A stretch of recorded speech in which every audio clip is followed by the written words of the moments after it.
네, 여러분 안녕하십니까? 가장 빠른 종합뉴스 뉴스큐 시작합니다. 네, 지난해 5월 쌍방울 강제 수사 착수 직전 해외로 도피했던 김성태 전 회장이 8개월 만에 돌아왔습니다.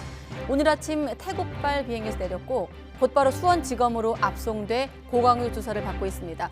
태국 현지에서 취재를 맡아왔던 사회부 김철희 기자가 잠시 후 취재 후일담 전해드리겠습니다. 설 연휴를 앞두고 문자 사기도 기승을 부리고 있습니다. 진화하고 있는 스미싱 수법 알려드리겠습니다. 네, 화요일 뉴스큐 정치권으로도 여파가 번지고 있는 김성태 전 회장 이슈부터 알아보겠습니다.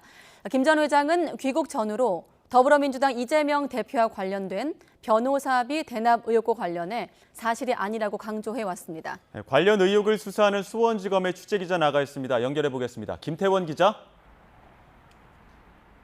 네, 수원지방검찰청입니다. 네, 김 전 회장 도착하자마자 지금 계속 조사받고 있죠? 네, 쌍방울 김성태 전 회장은 태국 방콕을 출발해 오늘 아침 8시 20분쯤 국내에 들어왔는데요. 인천국제공항에 도착하자마자 회색 검찰 호송차를 타고 이동해 오전 10시 50분쯤 이곳 수원지방검찰청으로 압송돼 5시간째 조사를 받고 있습니다. 검찰은 김 전 회장을 체포해둘 수 있는 48시간을 최대한 활용해 관련 의혹을 집중적으로 조사한다는 방침입니다. 김 전 회장은 각종 의혹에서 중심에 서 있습니다. 지난 2018년 이재명 민주당 대표가 공직선거법 위반 사건으로 재판을 받을 때 변호사 비용 20억여 원을 쌍방울이 대신 내줬다는 의혹이 대표적입니다.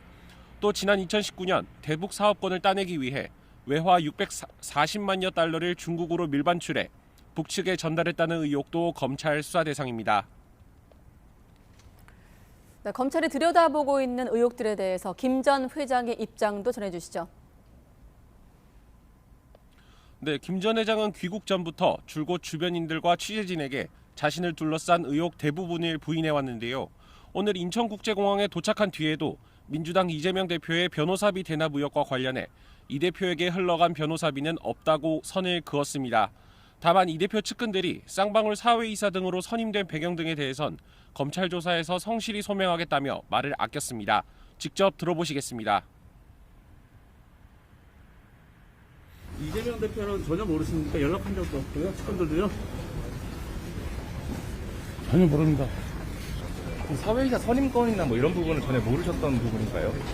이 부분에 대해서는 명확히 말을 안 해주시는 것 같아요. 나중에 검찰에서 다 밝혀질 겁니다. 김 전 회장은 오늘 새벽 태북 방콕 수완나폼 공항에서 비행기에 오르기 직전에도 YTN 등 국내 언론사 취재진에게 포착됐는데요.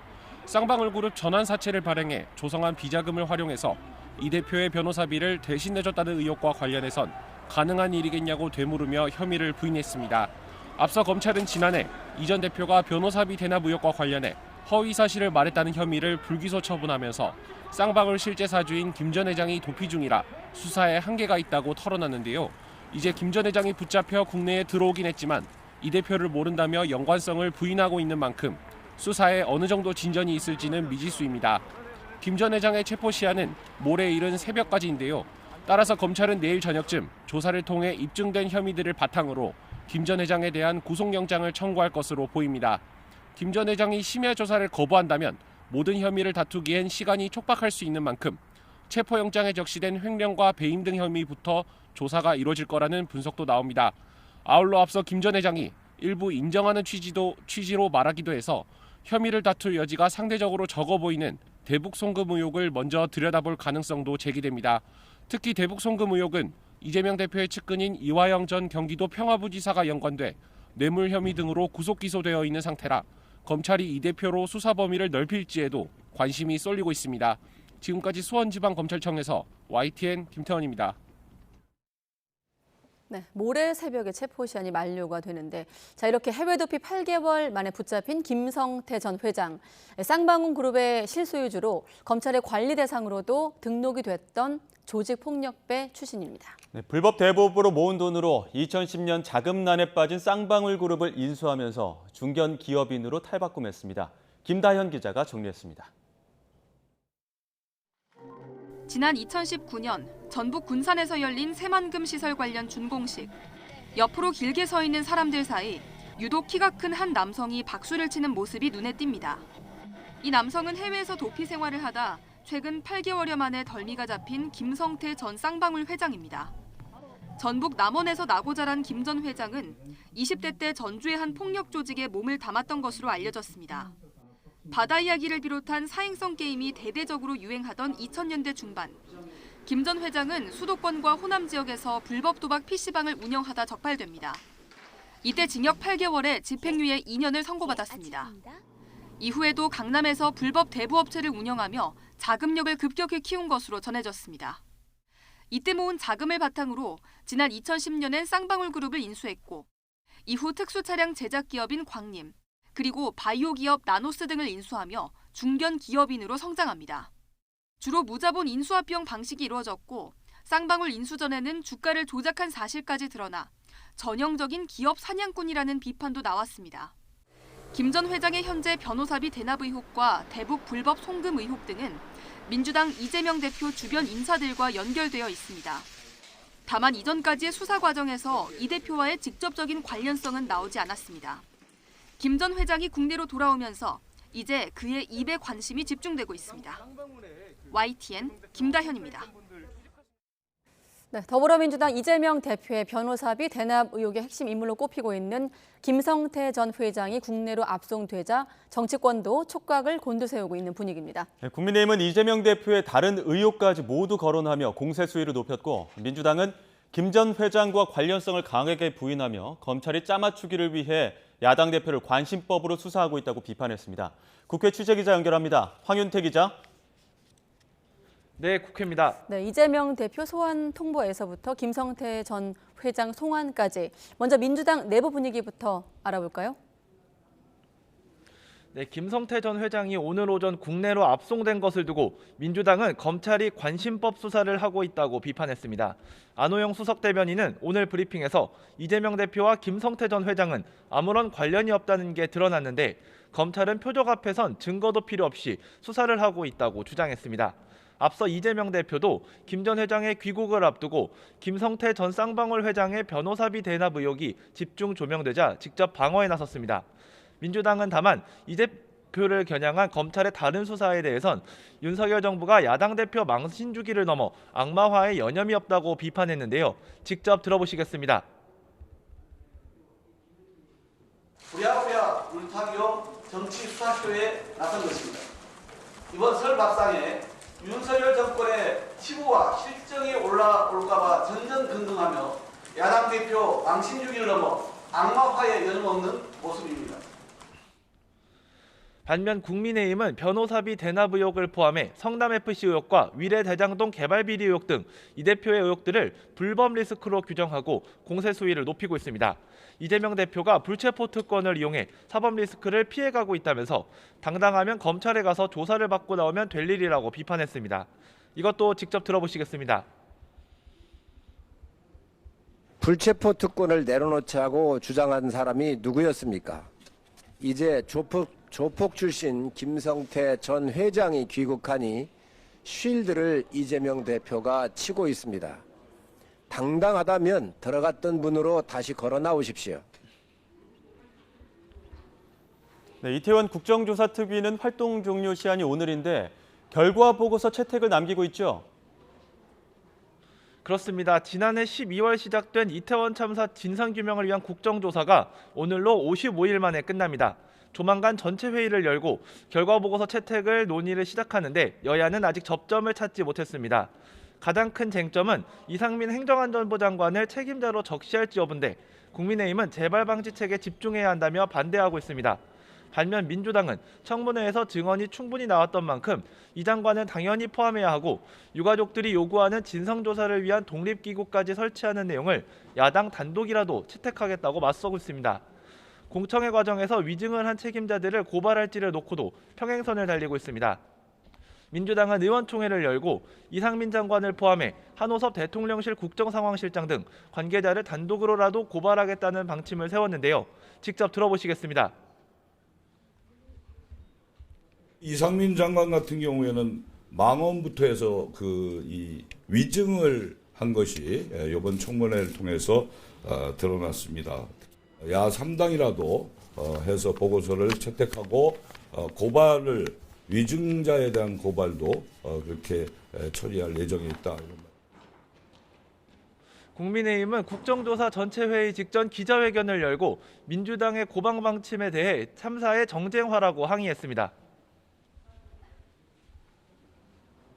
위증 고발 운운하는 것은 이태원 참사의 원인 규명과 재발 방지에는 관심 없이 참사를 정치에 이용하겠다는 정략적 의도입니다. 국조특위 마지막 회의에서도 여야의 신경전은 계속 이어지고 있습니다. 지금까지 국회에서 전해드렸습니다. 네. 김성태 전 회장 귀국에 맞춰서 현지 취재에 나섰던 YTN 취재진 역시 한국으로 돌아왔습니다. 네, 태국에서 귀국한 취재 기자와 함께 현지 취재 후일담 들어보겠습니다. 김철희 기자 나와 있습니다. 어서 오십시오. 안녕하십니까? 네, 결론부터 물어보겠습니다. 김철희 기자, 결국 김성태 전 회장의 얼굴을 언제 본 겁니까? 네, 저희가 귀국하기 마지막 순간이었고요. 비행기 타기 직전에 처음으로 얼굴을 보고 왔습니다. 사실 태국에 머물 때는 당국 협조를 구하기가 어려워서요. 네. 김성태 회장 일행을 만나기가 어려웠는데 가령 저희가 한국 대사관 쪽에 문의를 하면 검찰 소관이라서 검찰 쪽에 문의해달라던가 이민국 쪽에다가 문의해달라고 하고 또 막상 이민국이나 수용소 쪽에 가서 물어보면 한국 대사관 허락이 필요하다. 필요한 서류를 가지고 와라. 이런 식으로 좀 떠넘기다 보니까 저희는 결국 얼굴을 못 보고 출발 직전까지 지금 마침 마이크를 대는 모습이 나오네요, 화면에. 네, 맞습니다. 저게 이제 저희가 만났던 마지막 순간의 모습인데요. 저게 이제 마지막으로 극적으로 만났을 당시고 사실 비행기 탑승 전에도 저희가 앞에서 이른바 기자들이 뻗치기 한다고 하죠. 네. 올 때까지 좀 기다리면서 이렇게 김성태 회장을 기다렸었는데 미끼 작전 같은 데 걸려들기도 했었거든요. 네. 뒤에 조금 더 자세히 설명해 드리려고 하는데 어쨌든 마지막 순간에 저렇게 마주칠 수 있어서 기쁨이 더 컸던 것 같습니다. 우리 김철희 기자도 밀착 취재하고 있는데 네. 질문이 어떤 것들이었어요? 일단 저희가 제일 궁금했던 게 이재명 대표를 모른다고 했으니까 네. 변호사비 대납 의혹도 모르는 게 맞느냐라던가 대북 송금 의혹 인정하셨는데 네. 얼마를 그럼 개인 돈으로 줬다는 거냐 이렇게 조금 더 꼬리 질문을 하려고 했고 네. 나름 또 대답을 해주긴 했지만 혐의를 또 조금은 부인하는 듯한 모습이 가장 있습니다. 성과에 있었던 답변은 어떤 거였죠? 일단 제일 눈에 띄는 건 이재명 대표를 모른다는 얘기가 저희가 지인들한테 들었을 때부터 마지막 순간까지 일관되게 나왔다는 부분이 좀 인상 깊었고요. 네, 그런 예. 얘기들을 자세하게 풀어내겠습니다. 네. 자, 김 기자가 출국한 게 지난주 금요일이고 5일 동안 기다린 끝에 마지막에 마주하게 됐습니다. 태국으로 넘어가서 가장 먼저 갔던 곳은 어디였습니까? 네, 저희가 처음 찾았던 곳이 바로 김 전 회장이 체포됐던 골프장이었는데요. 네. 태국의 빠툼탄이라는 지역이 있는데 거기 있던 골프장이었습니다. 이게 골프장이 아니라 호텔도 같이 겸하고 있는 곳이어가지고요. 네. 아예 저희가 첫 숙소로 여기 호텔을 잡아서 하루 묵게 됐는데 예. 가격이 그렇게 비싸지는 않더라고요. 그래서 일단 하루 묵고 다음날 일어나서 취재를 하려고 보니까 좀 깜짝 놀랄 수밖에 없었는데요. 예. 첫 번째로 일단 한국 리조트라고 해도 믿을 정도로 한국인이 정말 많았습니다. 그래서 저희가 조식 메뉴도 살펴보니까 한식이라고 볼 수 있는 메뉴도 꽤 많았고요.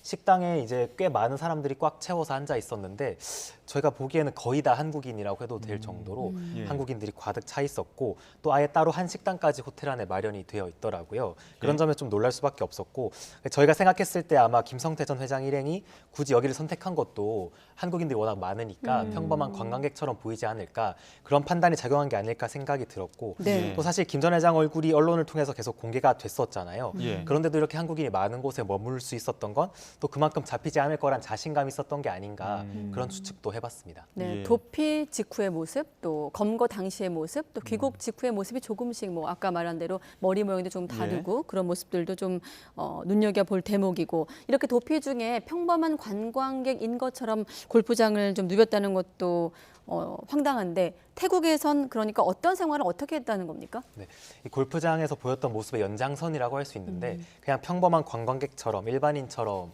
생활을 했던 것으로 네. 보입니다. 저희가 도착하기 전에 태국 정부가 이 김성태 회장 검거 관련해서 브리핑도 열었었는데요. 거기 힌트가 좀 들어있었습니다.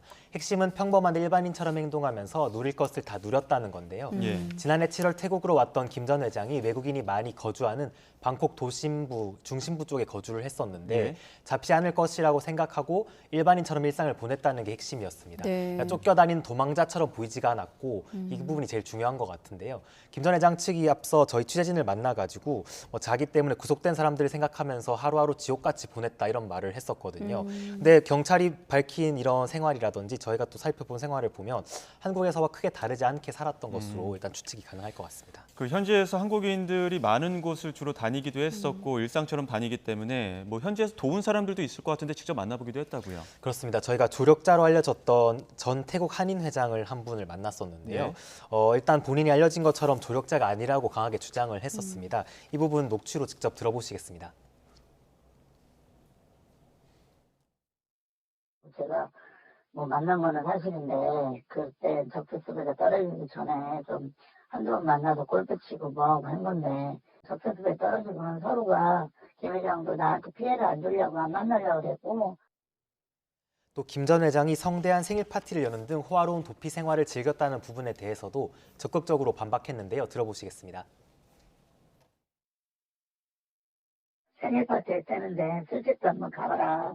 그 술집이 한국 술집 조그마한 거 노래방 같은 거다. 진짜 딴 식에 들어가는 골프장입니다. 근데 그걸 호화 골프장이라고 얘기하고 네, 또 본인이 김 전 회장 일행이 검거될 당시에 함께 있었던 건 사실이 아니다 이렇게 부인을 하기도 했었는데요.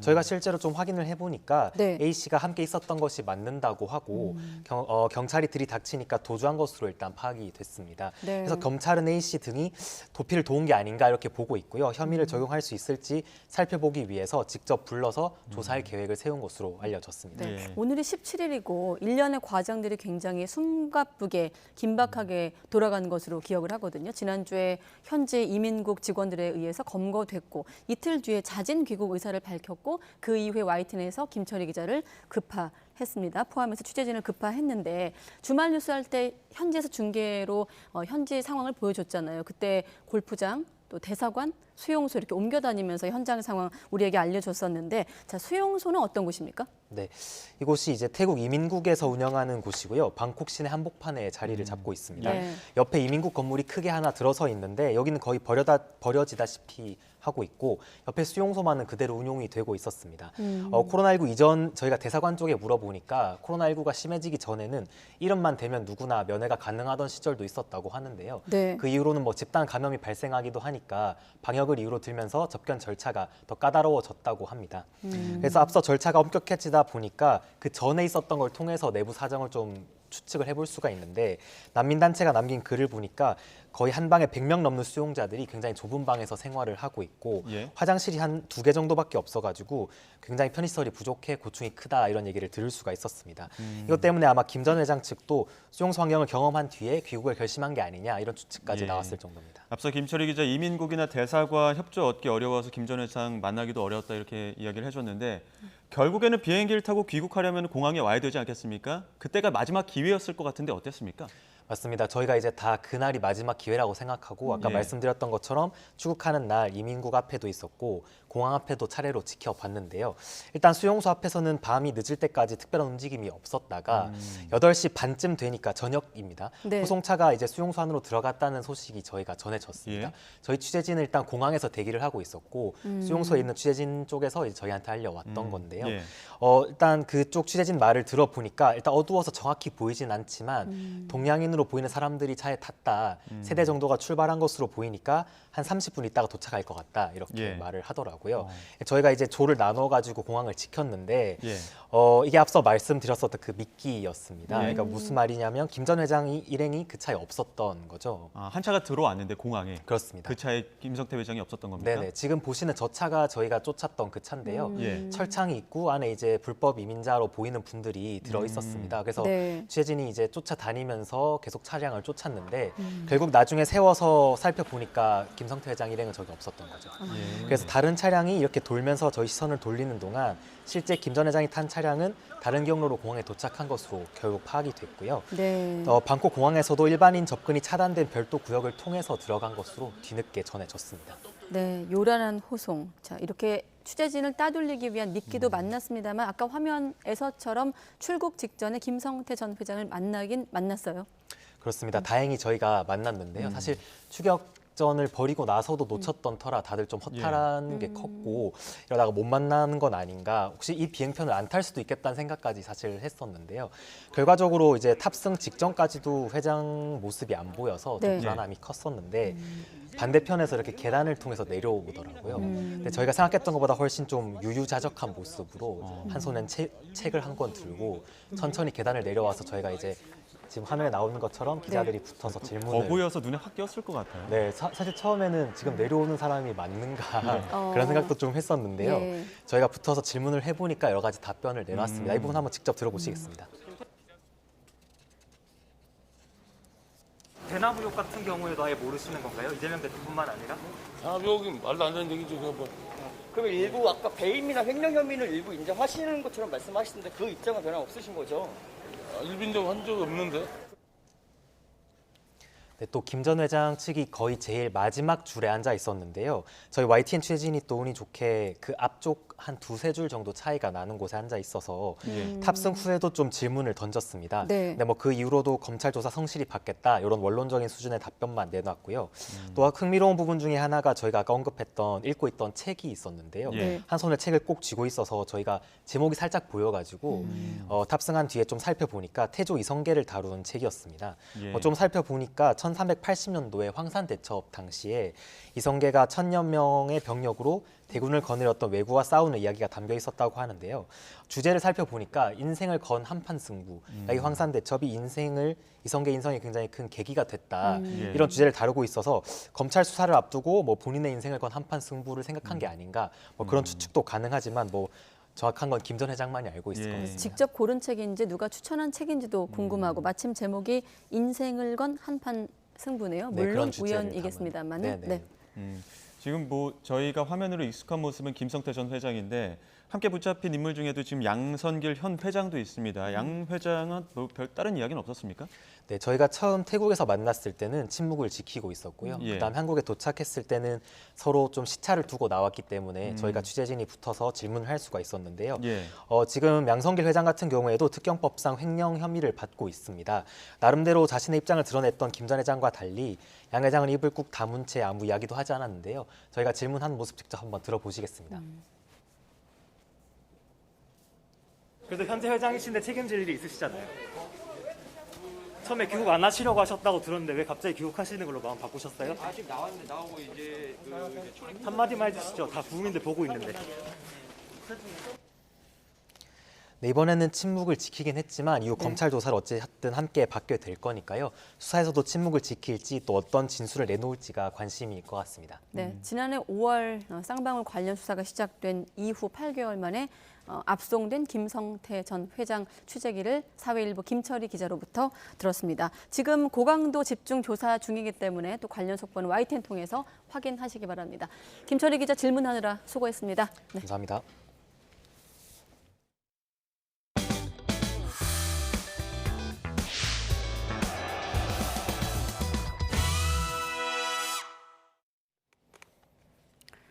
네, 중동 스위스 순방 나흘째 UAE를 국빈 방문하고 있는 윤석열 대통령은 오늘은 아부다비에서 두바이로 넘어가 미래비전 포럼에 참석을 합니다.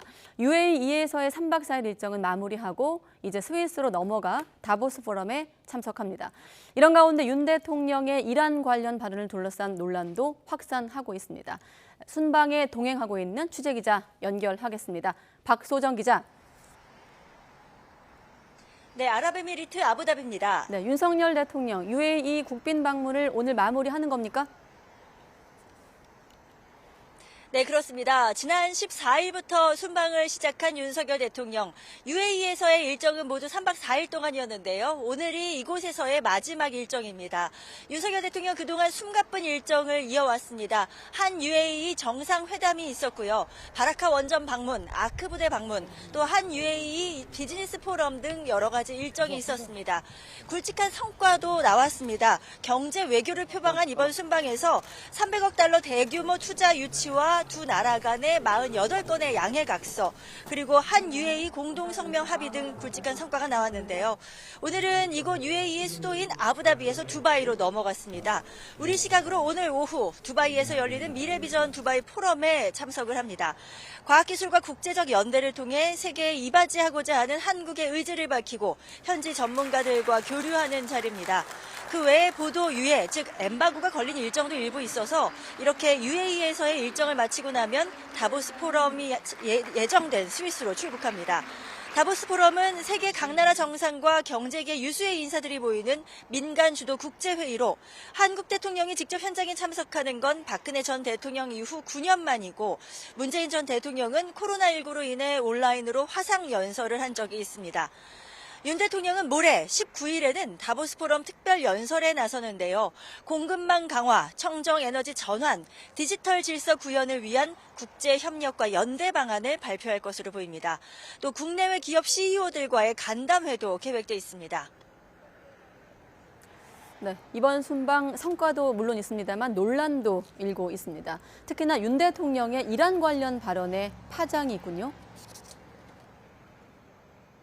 네, 그렇습니다. 이란 외무부가 윤 대통령의 발언을 지적하고 나서면서 외교적으로 파장이 일고 있습니다. 윤 대통령은 앞서 지난 15일에 이곳에 UAE에 파병된 부대인 아크 부대를 방문해서 장병들을 격려하면서 한국과 UAE 간의 끈끈한 협력 관계를 언급하면서 이런 발언을 했습니다. 다시 한번 직접 들어보겠습니다. 형제국의 안보는 바로 우리의 안보입니다. UAE의 적은 가장 위협적인 국가는 이란이고 우리의 적은 북한입니다. UAE의 적은 이란이다 이렇게 규정한 부분인데요. 이를 두고 이란 외무부가 외교적으로 부적절한 한국 대통령의 발언을 심각하게 지켜보고 있다 이렇게 밝혔습니다. 국영 IRNA 통신 등에 따르면 이란 외무부 대변인은 주변국이자 우방인 이란과 아랍에미리트 관계에 대한 한국 대통령의 최근 간섭 발언을 들여다보고 있다라고 말했습니다. 이 발언이 UAE를 포함한 페르시아만 연안 국가들과 이란의 역사적이고 우호적인 관계 또 긍정적인 전개를 전적으로 모르고 있다는 점을 보여주고 있다고 꼬집었는데요. 이란 외무부는 이번 사안에 대한 한국 정부의 설명을 기다린다고도 덧붙였습니다. 앞서 대통령실은 아부다비 현지 브리핑에서 이 발언은 한이란 양자 관계와는 무관하며 장병들을 격려하기 위한 취지의 발언이었다고 설명했습니다. 외교부도 이란과의 관계 등 국가 간 관계와는 무관하다면서 불필요하게 확대 해석되는 일이 없기를 바란다고 거듭 해명을 내놨습니다. 또 우리나라는 1962년 수교 이래 이란과 오랜 우호 관계를 맺어온 바 이란과의 지속적인 관계 발전에 대한 정부의 의지는 변함없이 확고하다고도 덧붙였습니다. 정부가 이렇게 해명을 해놓고는 있는데 이란과의 외교적 관계가 잘 수습될 수 있을지는 지켜봐야 할 것 같습니다. 지금까지 아부다비에서 YTN 박소정입니다. 네, 그런가 하면 대통령실에선 이런 입장이 나오고 있습니다. 나경원 전 의원이 오늘 본인의 해임은 윤석열 대통령의 본의가 아니라 전달 과정에 왜곡이 있었다고 주장을 했는데 대통령실은 김대기 비서실장 명의로 윤 대통령은 정확한 진상 파악에 따라 해임한 것이라고 반박했습니다. 취재기자 연결해서 알아보겠습니다. 조은지 기자. 네, 용산 대통령실입니다. 네, 대통령실 공지부터 먼저 짚어보겠습니다. 그러니까 김대기 대통령 비서실장 명의로 나경원 전 의원에 대한 수위 높은 반박이 나온 겁니까? 네, 오늘 오후 3시 26분 출입기자단 공지방에 김대기 비서실장 명의로 알림이 떴습니다. 나경원 전 의원 해임은 윤석열 대통령의 정확한 진상 파악에 따른 결정이다라는 것이 핵심입니다. 김대기 실장은 대통령께서는 여러 국정 현안에 대해 누구보다 정확하게 파악하고 있다면서 윤 대통령은 오랜 공직 생활을 통해 공적 의사결정에서 실체적 진실을 가장 중요하게 여기는 분이라고 강조했습니다. 김 실장은 또 국익을 위해 분초를 아껴가며 경제 외교 활동을 하고 있는 윤 대통령께서 나경원 전 의원의 그간 처신을 어떻게 생각하실지 본인이 잘 알 것이라고 덧붙였습니다. 격식을 갖췄지만 꽤 수위 높은 경고장입니다. 윤석열 대통령은 지난 13일 나경원 전 의원을 저출산 고령사회위원회 부위원장과 기후환경대사에서 동시에 해임하면서 관련 논란을 매듭짓고 순방길에 올랐습니다. 하지만 이후에도 나 전 의원의 항변 등 논란이 이어지자 순방 기간에 다시 선긋기에 나선 것으로 보입니다. 네, 선긋기, 수위 높은 공개 경고장이다. 자, 이 같은 대통령실의 단호한 반응, 역시나 나경원 전 의원의 글에 대한 반박으로 읽히는데 어떻습니까? 네, 죽었다 깨어나도 반유는 안 될 거라고 연일 윤심에 호소하고 있는 나경원 전 의원은 오늘 오전 페이스북에 해임이 대통령 본의가 아니라고 생각한다 이런 글을 적었습니다. 저에 대한 해임은 분명 최종적으로 대통령께서 내린 결정이겠지만 그 결정을 내리기까지 전달 과정에 왜곡도 있었다고 본다고 주장했습니다. 나 전 의원은 대통령을 애워싸서 눈과 귀를 가리는 여당 지도부는 결국 대통령과 그 지지 세력을 서로 멀어지게 할 거라고도 지적했습니다. 본인을 해임한 그 결정에 이른바 윤핵관들의 왜곡이 개입돼 있다는 주장으로 읽히는데요.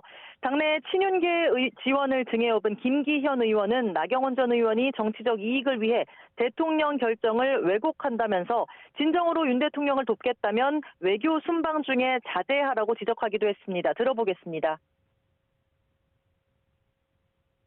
대통령의 해임 결정을 자신의 정치적 이익을 위해서 왜곡 해석한다면 온당한 태도가 아니라고 봅니다. 당의 자산에서 분열의 씨앗으로 변하지 않게 되기를 진심으로 바랍니다.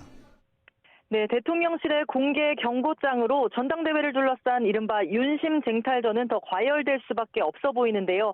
다만 대통령실은 당무 개입이 아닌 고위 정무직의 인선과 국정 운영에 대한 일이라고 거듭 선을 긋고 있습니다. 지금까지 용산 대통령실에서 YTN 조은지입니다. 네, 최근 일본이 빠지면서 논란이 일었던 강제징용 문제와 관련한 우리 정부의 해법안과 또 피해자 측 입장이 일본 측에 전달이 되면서 이제 공은 일본으로 넘어갔습니다. 일본 정부나 피고 기업의 사과와 변제금 참여 여부 등 성의 있는 호응 조치가 나올지가 관건입니다. 조수연 기자가 보도합니다. 강제징용 공개 토론회 이후 닷새 만에 시작된 한일 외교당국 간 협상. 우리 정부가 제3자 변제 해법안과 피해자 측 입장을 일본 측에 전달한 만큼 이제 관건은 일본의 성의 있는 호응 수입니다. 우선 일본 피고 기업의 변제금 조성 참여 여부입니다. 일본 정부 내에서는 피고 기업에 대한 구상권 포기를 전제로 한 기부 방식이 거론되는 것으로 알려졌습니다. 하지만 판결 이행 성격이 아니라면 우리로서는 원점으로 돌아가는 셈이어서 양측이 수용할 수 있는 현실적인 대안의 필요성이 거론됩니다. 그 기업에 한해서만이 아니라 일본의 기업들이 자발적으로 재단에 기부금을 내는 형태, 그러니까 조금씩 뭐 한국도 양보하고 일본도 좀 양보한다 그럴까요? 기존의 입장에서 본다면은 그렇게 하는 해결 방안이 뭐 좀 더 현실적이지 않을까? 사죄와 관련해서는 역대 일본 정부가 발표한 과거사 관련 입장을 재확인하는 수준이 될 가능성이 유력해 보입니다. 사죄와 반성을 표명한 무라야마 담화 등을 계승한다는 건데 피해자 측에 얼마나 진정성이 전달되느냐가 중요합니다. 정부도 관련 노력에 최선을 다하겠다는 입장입니다. 그렇다고 정부가 반드시 해야 되는 그런 조치, 그런 얻어내야 되는 것들에서 게을리하지 않겠습니다. 정부는 윤석열 대통령의 다음 달 방일 가능성도 염두에 두고 있는 것으로 알려졌습니다. 윤 대통령의 방일이 성사되면 한일 정상 셔틀 외교도 복원된다는 의미가 있지만 최대 현안인 강제징용 문제의 진전이 뒷받침돼야 한다는 지적입니다. YTN 조수연입니다. 윤석열 대통령은 한일 관계가 지난 몇 년간 가장 어렵고 깊은 질곡에 빠져 있지만 최근 들어 뚜렷하게 개선되는 흐름을 보이고 있다고 평가하기도 했습니다. 윤 대통령은 오늘 서울 롯데호텔에서 열린 한일 이란협력위원회 합동회의에서 조현동 외교부 1차관이 대독한 축사를 통해서 이같이 말했습니다. 기시다 총리도 아이보시 고이치 주한 일본 대사가 대독한 메시지를 통해 지난해 정상회담에서 북한에 대한 대응 등을 위해 공조해 나갈 것을 확인하고 양국 간 현안도 조속한 해결을 도모하기로 합의했다고 밝혔습니다.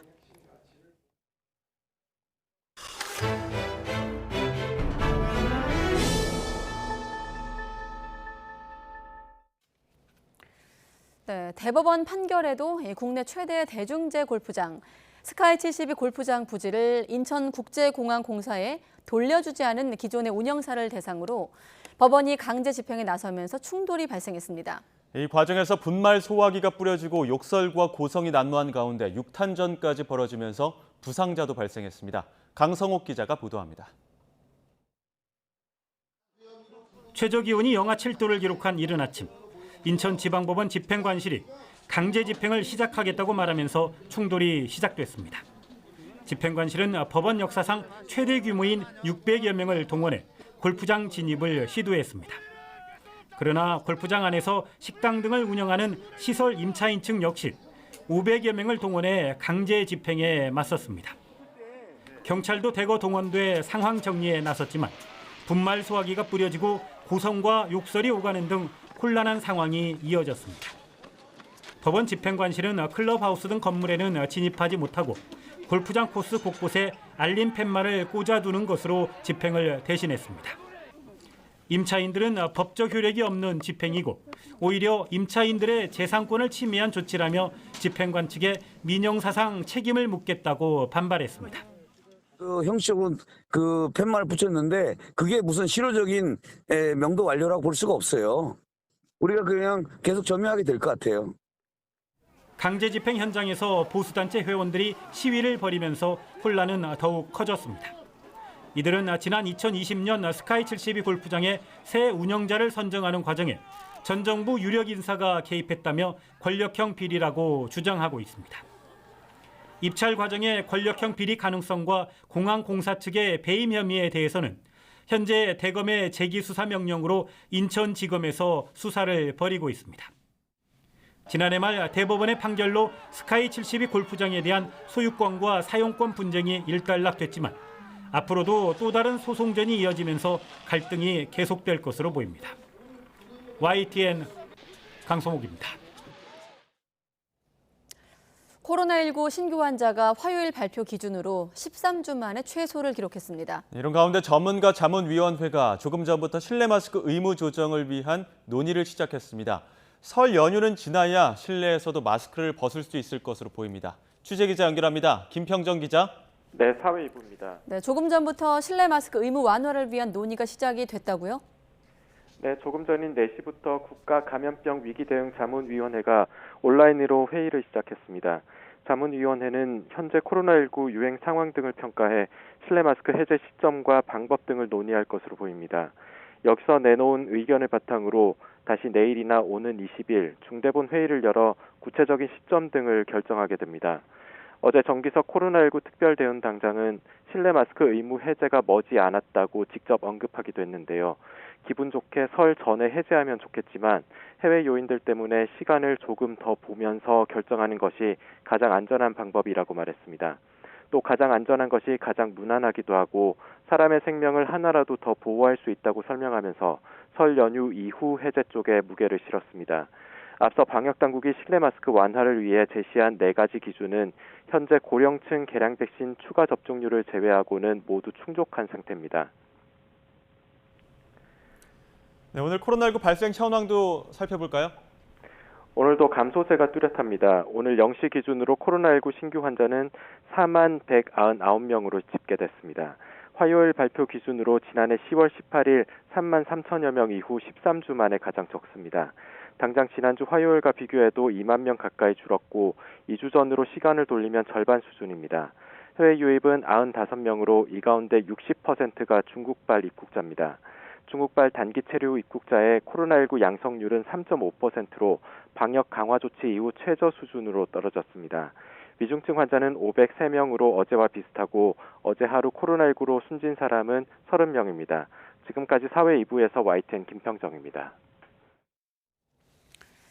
네, 오는 설 연휴 경복궁을 비롯해 4대 궁궐과 종묘, 조선 왕릉이 쉬는 날 없이 문을 엽니다.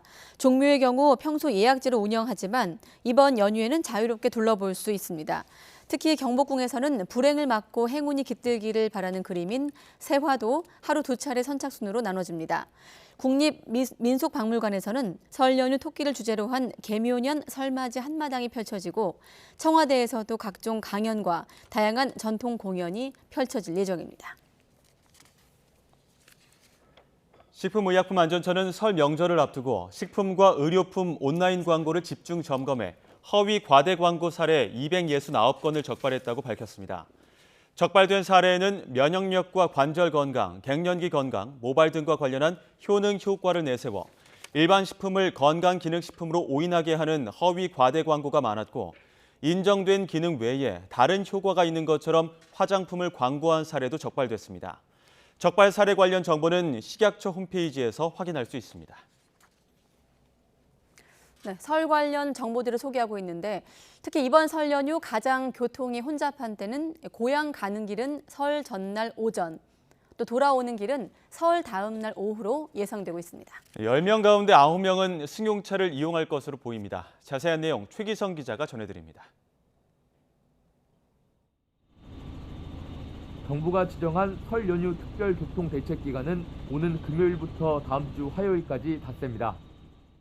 이 기간 모두 2,648만 명, 하루 평균 530만 명이 이동한다는 예측이 나왔습니다.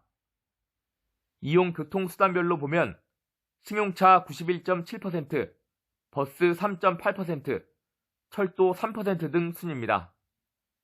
승용차 기준 추정 최대 소요 시간은 고향 가는 길이 서울에서 광주 7시간 40분, 서울에서 부산 8시간 40분, 돌아오는 길은 부산에서 서울 8시간 15분, 광주에서 서울 6시간 35분입니다. 귀성길은 설 전날 오전 10시에서 11시, 귀경길은 설 다음 날과 그 다음 날 오후 2시에서 3시를 선호한다는 조사 결과도 나왔습니다. 특히 기송은 설 전날 오전에, 기경은 설 다음 날 오후에 집중될 것으로 예상되며 특히 기성, 기경 및 여행객이 동시에 몰리는 설날과 설 다음 날이 교통 혼잡이 심할 것으로 전망됩니다. 지난해 추석과 마찬가지로 고속도로 통행료는 나흘 동안 면제됩니다. 평소 운영하는 고속도로 갓길차로 외에 추가로 승용차 전용 임시 갓길차로도 운영할 방침입니다. 경부고속도로와 영동고속도로 일부 구간에선 20일부터 24일까지 버스 전용 차로제를 평소보다 4시간 연장합니다. 심야 시간 철도나 버스를 이용해 귀경하는 수도권 시민 편의를 위해 설 당일과 다음 날 대중교통 막차 시간을 연장합니다. 고속버스 운행 횟수와 철도와 항공기 공급 좌석 등도 늘어납니다. 고속도로 주요 휴게소 6곳에는 PCR 검사를 받을 수 있는 임시 선별검사소를 설치합니다. 교통량이 몰리는 전국 19개 지점에는 감시 카메라를 탑재한 드론 50대와 암행 순찰차가 법규 위반 행위 단속에 나섭니다. 최근 발생한 경기 구리 포천 고속도로 추돌 사고와 유사한 상황을 막기 위해 결빙 취약 시간에 순찰을 강화하고 제설제를 미리 뿌릴 예정입니다. YTN 최기성입니다. 명절이면 늘 극성을 부리는 문자 사기. 이번에도 설 연휴를 앞두고 새로운 수법들까지 등장하고 있어 주의가 필요합니다. 보통 문자 사기는 주로 스미싱 방식으로 이루어집니다. 스미싱은 문자 메시지와 피싱의 합성어인데요. 악성 애플리케이션 주소가 포함된 문자 메시지를 전송해 이용자가 악성 앱을 설치하도록 하거나 전화를 유도하고 금융정보와 개인정보 등을 탈취하는 범죄 방식이죠. 문자 내용도 다양합니다. 최근에는 설 연휴를 앞두고 설 선물 택배를 위장한 문자 메시지가 많은데요. 설 선물이 배송되었습니다. 배송 주소를 확인하세요. 라는 문자 메시지와 함께 이렇게 밑에 URL 주소를 같이 보내는데요. 절대 누르시면 안 됩니다. 바로 개인정보가 유출될 수도 있습니다. 이 밖에 정부가 공개한 대표적 사례들을 보면 악성 앱 URL과 함께 설 선물 주소지가 잘못됐다며 앱을 다운로드받아 주소지를 확인해달라거나 보관 장소를 확인해달라고 문자를 보냅니다. 이렇게 택배 관련 문자는 스미싱 범죄 중에 절반 이상을 차지하는 데다가 지난 설 명절 기준 80% 이상 급증하기 때문에 더욱 주의하셔야 합니다. 그 다음으로 많은 게 공공기관 사칭입니다. 교통범칙금 벌점 과태료 조회 혹은 범칙금 고지서 등 각종 고지서를 위장한 메시지도 사용됩니다. 또 이렇게 국제 발신으로 전송된 문자로 해외 배송 98만 7천 원 결제 완료, 본인 아닐 시에 신고 이런 문자도 많이 오는데요. 놀라서 첨부된 상담센터로 전화를 걸게 되면 카드나 계좌, 비밀번호 등이 그대로 유출될 수도 있습니다. 문자 사기를 막기 위해 가장 중요한 건 이 문자에 포함된 출처가 불분명한 인터넷 주소와 전화번호는 절대 누르지 말아야 한다는 점입니다.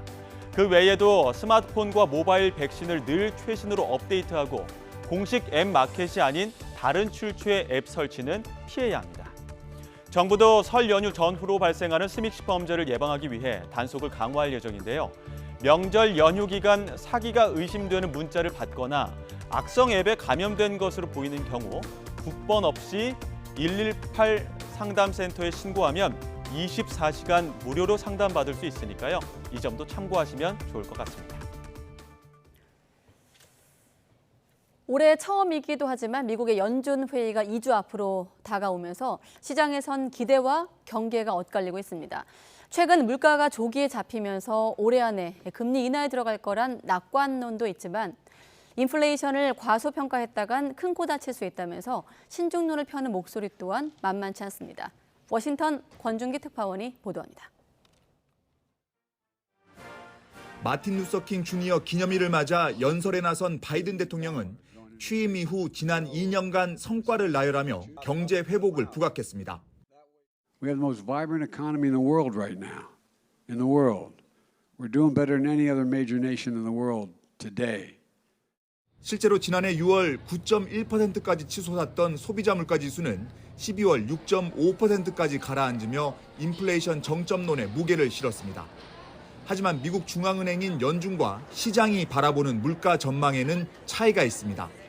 연준은 내후년인 2025년에야 목표로 했던 물가 상승률 2%가 가능할 것으로 내다보고 있지만 시장에서는 올해 안에 2% 물가가 달성될 거라는 낙관론이 퍼지고 있습니다. We think inflation ends the year actually with a 2% handle, and we think that by the end of the year that the Fed will actually be cutting interest rates. 아직 물가를 잡으려면 갈 길이 멀다며 올해 금리 인상을 예상보다 더 높고 길게 이어갈 거라는 제롬 파월 의장의 말도 시장은 고지고대로 듣지 않았습니다. 2주 뒤 올해 첫 연준 회의에서 0.25%포인트로 베이비 스텝을 밟은 뒤 올해 안에 금리 인하로 정책 전환이 이루어질 거란 기대감이 퍼지고 있습니다. 이 때문에 지난주 내내 뉴욕 증시가 상승세를 이어가고 FTX 사태 이후 침울하던 가상화폐 시장까지 덩달아 뛰었습니다. 상황이 이러다 보니 인플레이션을 과소평가해선 안 된다는 경고가 잇따라 나오고 있습니다. 비즈니스 인사이더는 인플레이션은 화산처럼 올랐다, 깃털처럼 내려온다며 지금부터 물가가 더 천천히 내려갈 가능성이 클 것으로 전망했습니다. 블룸버그도 시장이 또다시 인플레이션을 과소평가하고 있다며 금리가 인하될 거란 전망은 손님 끌기용 쇼일 뿐이라고 낙관론을 경계했습니다. 워싱턴에서 YTN 권윤기입니다. 고금리 현상이 이어지면서 보험사의 신용대출 평균 금리가 13%에 육박한 것으로 나타났습니다. 지난해 11월 기준 손해보험사의 무증빙형 일반 신용대출 평균 금리는 KB손해보험이 12.98%로 가장 높았고 흥국화재도 12.71%나 됐습니다. 한 달 전보다 각각 0.3%포인트, 0.37%포인트 급등한 금리입니다. 생명보험사 역시 교보생명 10.35%, 한화생명 10.1%, 흥국생명 9.85% 등으로 높은 수준이었습니다. 최근 집값이 급락하면서 수도권 아파트 4곳 가운데 한 곳은 기존 전세 보증금보다 낮은 가격에 매매가 이루어진 것으로 나타났습니다.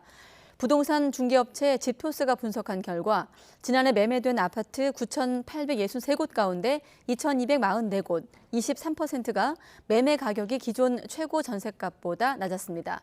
수도권의 경우 인천에서 전세가 이하로 매매된 아파트 비율은 36%로 가장 높았습니다. 전세 보증금을 돌려주지 않고 숨진 이른바 빌라왕 사건처럼 집주인이 사망한 경우 보증금을 신속히 돌려받을 수 있도록 임차권 등기 절차가 간소화됩니다. 대법원은 임대인이 숨진 경우 소유권 이전 작업을 거치지 않아도 임차권 등기가 가능하도록 예규를 개정했다고 밝혔습니다. 기존에는 전세 피해자가 주택도시보증공사에 보증금 반환을 청구하기 위해서는 대위 상속 등기를 거친 뒤에 상속인을 대상으로 임차권 등기 명령을 신청할 수 있었습니다. 네, 이번엔 사건 사고들 몇 가지 들여다보겠습니다.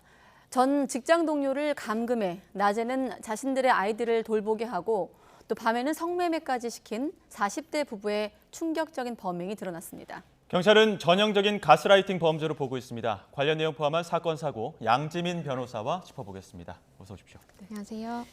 네, 사실 최근에 학교 폭력을 다룬 드라마도 있고 이 폭력을 다룬 드라마나 영화가 많은데 꼭 그런 데만 나오는 얘기가 아닙니다.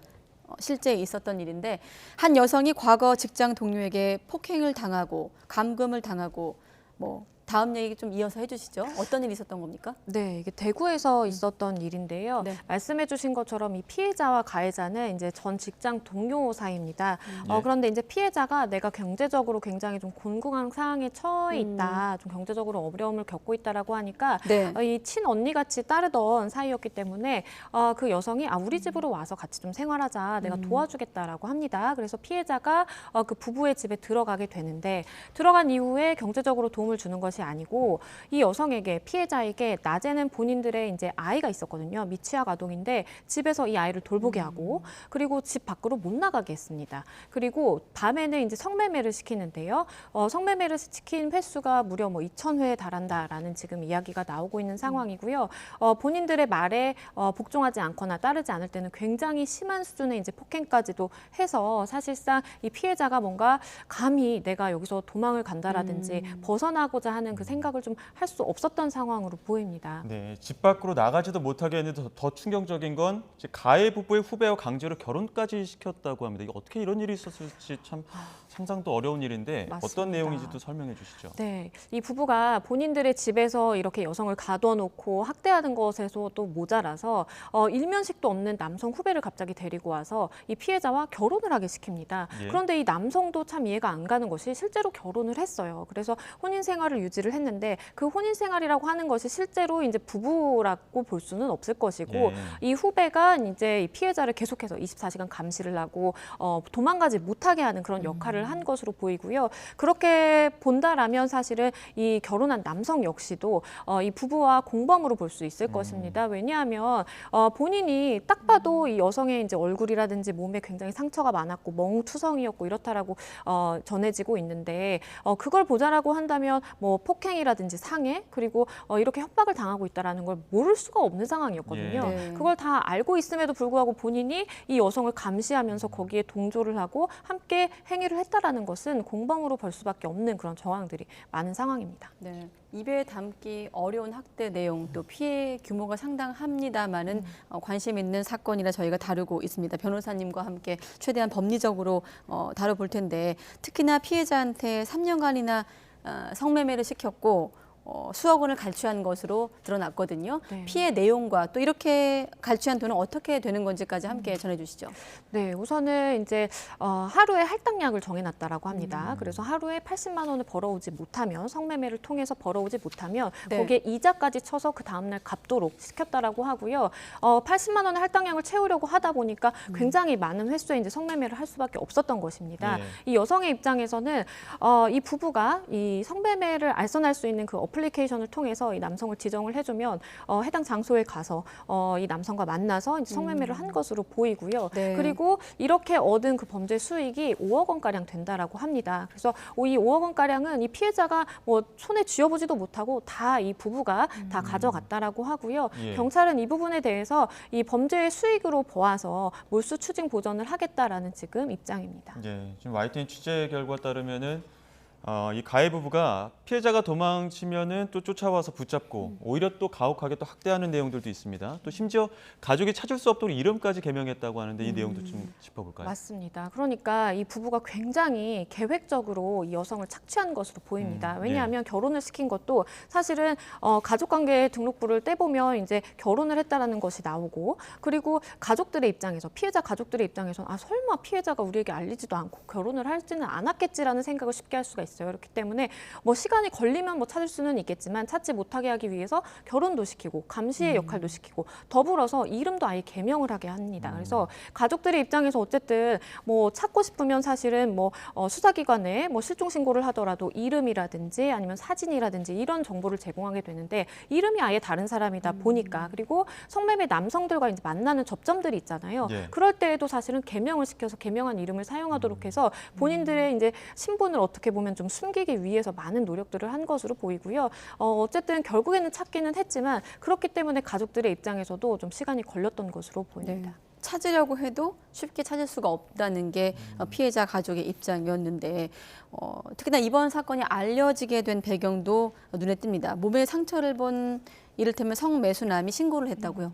맞습니다. 이 성매매를 하러 남성과 이제 마주하게 됐을 때 워낙 이제 몸에 상처가 많다 보니까 그 모습을 보고 이제 도망간 남성도 사실 있다라고 해요. 그런데 이 사건이 알려지게 된 것은 성매매를 하려고 이제 남성이 봤는데 피해자가 너무나 이제 몸에 상처가 많고 뭔가 잘못된 것이 있다. 그러니까 학대를 받고 있는 정황들이 너무 명확하다 보니까 이 남성의 입장에서는 실제 성매매 행위가 이루어졌는지 여부는 아직은 알 수는 없지만 어쨌든 본인이 처벌을 받을 수 있는 가능성이 있음에도 불구하고 이것을 이제 수사기관에 알려서 신고를 하게 된 것이고요. 그만큼 이 여성이 받았던 피해 그리고 폭행의 정도는 굉장히 심각한 수준이었다라고 볼 수 있겠습니다.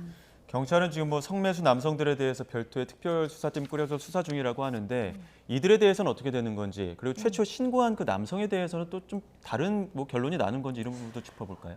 일단은 미성년자를 대상으로 뭐 성매매 행위를 한다라고 했을 때는 뭐 돈을 입금 받은 것과 성매매 행위가 직접 있었던 것 이것을 따지지 않고 다 이제 처벌을 합니다. 그런데 이제 지금 성인 여성을 대상으로 한 것이잖아요. 그렇기 때문에 실제 행위가 뭐 어디까지 이루어졌는지는 모르겠지만 성매매 만약에 행위가 있었다라고 하면 성매매로 이 남성은 처벌받는 것이고요. 다만 이제 본인이 이런 여성의 어려움을 뭐 구해주기 위해서 이런 신고를 한 것이라든지 이런 것이 뭐 양형에는 조금 반영될 수는 있겠습니다. 하지만 성매매 행위가 있었다면 처벌을 받는 것이고요. 만약에 그것이 이루어지지 않았다라고 하면 이제 처벌을 받지 않을 수는 있습니다. 그리고 이제 지금 수사기관에서 파악하기로는 계좌 내역을 보니까 한 500명 정도가 지금 성매수를 한 남성이 이제 특정이 되는 상황이고 그리고 이제 2천여 차례라고 말씀을 드렸잖아요. 2,500여 명의 이제 남성들도 수사선상에 지금 다 올라와 있는 상황이기 때문에 수사를 계속할 것이라고 이야기를 했고요. 이 대상 남성들 같은 경우에 성매매가 확인이 된다라고 한다면 성매매 처벌법에 따라서 1년 이하의 징역 300만 원 이하 벌금에 처해질 수 있습니다. 입에 담기 어려운 가혹 행위 또 피해 내용은 사건의 진상, 실상을 좀 알리기 위해서 저희가 자막이나 화면을 통해서 알려드리고 있고요. 자, 경찰에 따르면 가해자와 피해자는 과거 같은 직장에서 근무한 사이라고 알고 있고 일단 전형적인 심리적 지배, 가스라이팅 사건으로 판단하고 있다고 들었습니다. 어떤 처벌이 어떻게 내려질까요?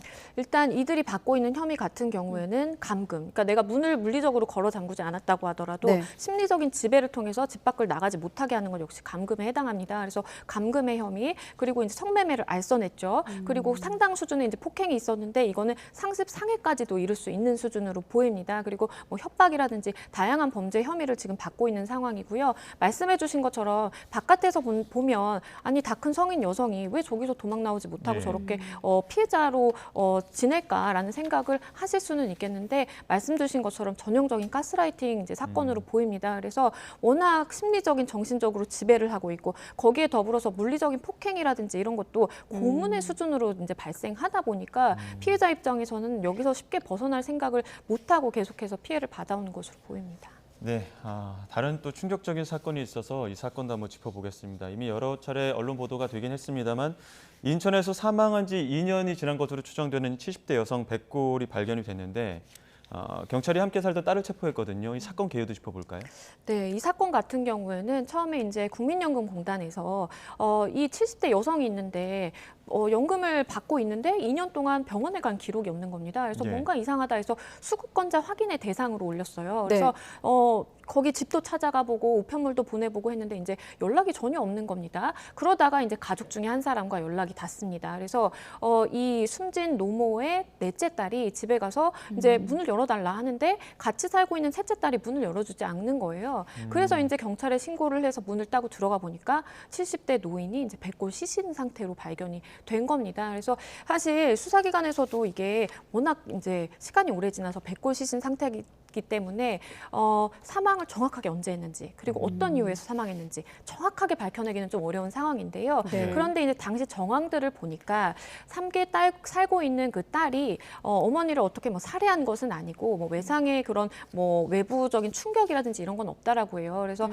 일단은 같이 살다가 어머니께서 이제 돌아가셨는데 생각을 해보니까 우리 집의 생계는 어머니께서 사고 있는 그 연금이 이제 유일한 상황이었던 겁니다. 매달 한 50만 원에서 60만 원 정도 되는 그 연금으로 생활을 하다 보니까 어머니가 숨지게 되면 나는 이건 더 이상 받을 수 없다. 그냥 방에 두고 생활하자라는 생각을 한 것으로 보이고요. 그 방에는 백골시신 옆에 딸의 일기장이 있었는데요. 2020년 8월 어머니가 숨을 쉬지 않는다라는 이제 내용이 있다고 합니다. 그래서 그걸 기반으로 했을 때 어머니가 숨진 지는 한 2년 정도 됐고, 그리고 연금을 좀 타기 위한 목적으로 이것을 뭐 사망 신고라든지 이런 걸 하지 않고 그냥 집에 방치한 것이 아니냐라고 생각하고 있습니다. 네, 지금 말씀하신 두 가지 정황, 2020년 8월에 어머니가 숨졌다는 딸의 메모가 발견된 점, 그리고 연금 부정수급 이제 이 부분을 확인해야 될 텐데 숨진 지 2년이 지나서야 지금 백골 시신으로 노인이 발견됐습니다. 담당 가족은 당연하고 이웃도 그렇고 담당 구청까지 이걸 몰랐다는 것도 좀 이해가 안 되거든요. 맞습니다. 근데 이제 구청의 입장은 그렇습니다. 이 노모가 사실은 기초생활수급자였는데 자녀들의 소득이 이제 올라가다 보니까 한 네. 2년 전 정도에 기초생활수급자에서 탈락을 했다라는 거예요. 그래서 본인들의 이제 관리의 대상 안에 있지 않았고, 그리고 이제 그 집도 사실은 노모의 명의로 되어 있고 같이 사는 딸이 있기 때문에 이렇게 홀로 사시는 이제 어르신들 같은 경우에는 구청에서 좀 관리를 하고 찾아뵙고 하지만 딸과 같이 생활하고 있어서 그 부분까지 잘 관리하지 못했다라는 지금 이야기가 나오고 있는 상황이고요. 주민들과도 거의 막내가 없고, 그리고 말씀드린 것처럼 6남매를 두고 있지만 셋째 딸과만 같이 생활하고 나머지 자녀들과도 한 2년 동안 전혀 막내가 없던 것으로 파악되고 있습니다. 네, 그러니까 백골 어머니의 시신을 집에 방치한 딸이 구속이 된 건데 어떻게 좀 처벌될까요? 일단은 사체 유기죄 혐의를 받고 있습니다. 우리가 내가 꼭 반드시 어떠한 사망의 행위를 하지 않고 살인의 행위를 하지 않았다고 하더라도 네. 사체에 대해서 매장의 형태로 반드시 이제 사망 신고를 하고 그 절차를 거쳐야 되는데 그걸 하지 않고 그냥 방치한 것만으로도 범죄가 성립하거든요. 그래서 사체 유기죄 혐의를 받고 있고요. 거기에 더불어서 이제 국민연금과 기초연금 부정수급한 금액이 한 1,500만 원 정도가 됩니다. 그래서 이 부분은 구청에서 환수할 예정이다. 일반적으로는 환수를 할 때 원금과 더불어서 이자까지 도 이제 환수를 하거든요. 그래서 그 부분에 대한 조치가 이루어질 것으로 보입니다. 예, 저희가 지금 사건 사고 하나씩 짚어보고 있는데 마지막으로 또 주목받고 있는 사건이 있습니다. 제주 지역의 유명 음식점 대표를 살해한 사건인데 이것도 수사 상황 한번 짚어볼까요?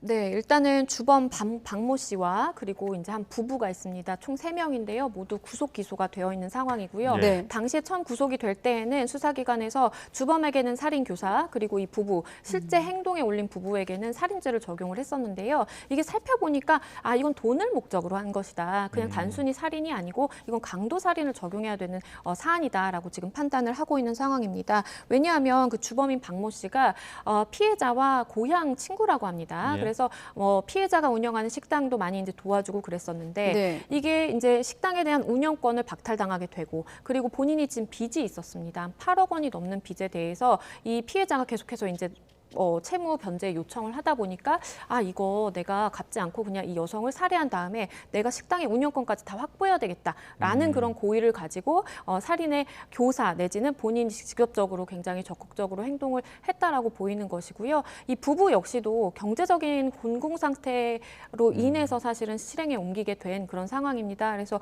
3,200만 원 가량을 실행비로 이제 받았다라고 하고요. 본인들이 가진 빚도 탕감해주겠다, 그리고 식당의 운영권을 주겠다라는 약속을 받고 이런 구체적인 행위를 했다라고 진술하고 있는 상황입니다. 네, 제주 유명 식당 대표 살해 사건, 피의자 3명을 강도 살인 혐의로 송치했는데 살인과 강도 살인의 차이점도 있지 않습니까? 네, 일반적으로 살인죄 같은 경우에는 사형 무기 5년 이상의 징역입니다. 그렇기 때문에 강도 살인죄보다는 어떻게 보면 이제 형량이 좀 낮은 겁니다. 왜냐하면 강도 살인죄 같은 경우에는 이제 사형 무기만 딱 규정이 되어 있거든요. 그래서 일반적으로 이제 사람을 살해한 행위 그 자체도 굉장히 비난받아야 마땅하고 범죄 행위지만, 네. 하지만 이걸 돈을 목적으로 해서 사람을 살해한다라는 것은 우리가 죄질을 더 나쁘게 본다라는 측면이 있는 것이고, 따라서 수사기관에서 이들 3명에 대해서 살인죄가 아니라 강도살인죄를 적용하게 되면 그들이 받게 되는 이제 형량도 굉장히 더 높아지게 될 것으로 보이고요.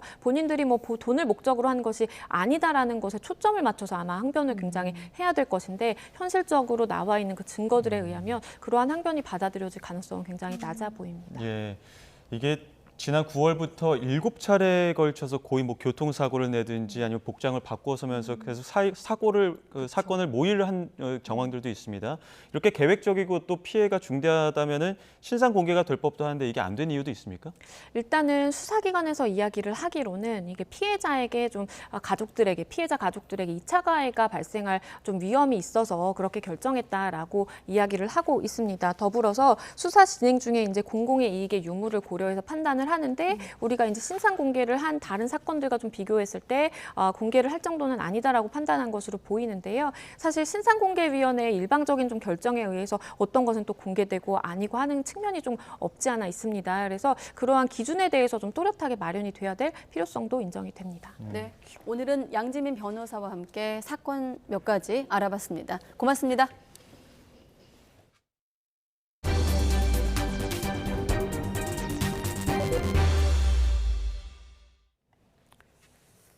네, 성산대교 보수공사에서 부실 시공과 부실 감독이 무더기로 적발됐다는 소식 보도해드렸는데요. 네, 어느 정도로 부실한지 취재진이 감사 보고서를 입수해 살펴봤더니 공사는 사전에 승인된 설계나 계획이 무시된 채 제멋대로 이루어졌고 관리 감독도 사실상 없었던 것으로 드러났습니다. 이준엽 기자의 단독 보도입니다. 서울시 감사에서 부실 시공과 부실 감독으로 67건이나 지적사항이 나왔던 성산대교 성능 개선 공사. 취재진이 감사 보고서를 통해 공사 과정을 살펴봤더니 그야말로 금이 갈 만한 상황이었습니다. 성산대교 보수공사에 활용된 건 프리캐스트 콘크리트 공법입니다. 공사 기간을 아끼기 위해 현장에서 바로 콘크리트를 붓는 대신 공장에서 미리 만든 콘크리트 판을 가져와 까는 방식입니다. 제작을 맡은 업체는 성산대교 현장에서 242km나 떨어진 전북 김제와 정읍에서 이 판을 만들었습니다. 그런데 시공사 측은 이때 적재함 길이보다 긴 바닥판을 1m에서 3m 튀어나온 상태로 실어오면서도 아무런 보호 조치를 하지 않았습니다. 바닥판이 성산대교에 도착해서 설치할 때도 이미 깔아둔 바닥판이 손상되지 않게끔 조금씩 날라서 공사 지점까지 옮겨야 하는데 규정 무게보다 27톤이나 초과한 과적 트레일러로 계속해서 공사 현장을 오가면서 바닥판에는 무리가 갈 수밖에 없었습니다. 정밀 측량 없이 완충제를 설치하거나 바닥판 1개에 5개씩 설치하는 진동 방지 장치를 아예 안 끼우기도 했습니다. 이렇게 서울시가 승인한 설계나 계획이 무시되고 마구잡이로 공사가 이뤄진 데는 이유가 있었습니다. 감독이 부실했던 겁니다. 바닥판 품질을 제대로 관리하기 위해서는 감리와 시공사 점검이 철저히 이뤄져야 합니다.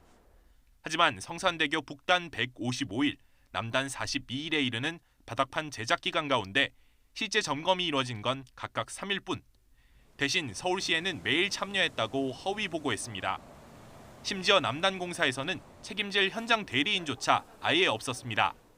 시공사가 서울시에 대리인으로 승인받고 보고한 사람은 현장 대리인 선임 사실조차 전달받지 못했다고 감사위원회에 진술했습니다. 결국은 현장 대리인이 없었다든지 또는 이제 감리가 현재 계속 상주하지 않고 일정 특정 일만 상주를 하면서 감리했다는 것은 결국 이제 부실 시공을 할 수 있는 그런 여건을 만들어줬다. 결국 성산대교에 생긴 균열은 품질 관리를 위한 기본적인 관리 감독이 사실상 없는 상태의 마구잡이식 공사가 만들어낸 결과물이라는 지적이 나옵니다. YTN 이준엽입니다. 천장에 균열이 생겼는데도 임시 지지대를 설치해 영업을 이어갔던 NC백화점 야탑점이 정밀 안전 점검을 위해 당분간 영업을 중단하기로 했습니다. NC백화점 측은 고객과 협력업체 안전을 고려해 당분간 영업을 중단하기로 했다며 성남시 등과 정밀 안전 진단을 시행할 예정이라고 밝혔습니다. 경찰과 소방은 어제 긴급 현장 점검을 했는데 천장 석고보드가 습기를 먹고 처져 균열이 생겼지만 콘크리트 구조의 문제는 아니라서 건물 안전에는 이상이 없다고 판단했습니다. 오늘 새벽 3시쯤 대전 통영고속도로 통영 방향 생초 나들목 인근에서 역주행하던 승용차가 화물차와 정면으로 부딪혔습니다. 역주행 차량 운전자인 70대 남성 A씨가 크게 다치면서 끝내 숨졌고 화물차 운전자 40대 남성 B씨도 다쳐 치료를 받고 있습니다. 경찰은 A씨가 사고 지점으로부터 4km 떨어진 톨게이트를 잘못 진입한 뒤 고속도로를 역주행한 것으로 보고 정확한 사고 원인을 파악하고 있습니다. 오늘 낮 12시 10분쯤 대구 침산동의 주유소 옆 세차장에서 승용차 한 대가 돌진하며 불이 났습니다. 다친 사람은 없었지만 차량 한 대와 세차장 옆 상가 건물 일부가 불에 탔습니다. 불은 1시간 20여 분 만에 꺼졌는데 경찰과 소방당국은 경위를 조사하고 있습니다. 또 오늘 오전 10시 40분쯤 충남 아산시 선장면 야산에서 벌목을 하던 50대 남성 A씨가 쓰러진 나무에 깔려 사망했습니다. 함께 작업하던 이웃의 신고를 받고 출동한 119 구조대가 심정지 상태인 A씨를 병원으로 옮겼지만 소생하지 못했습니다.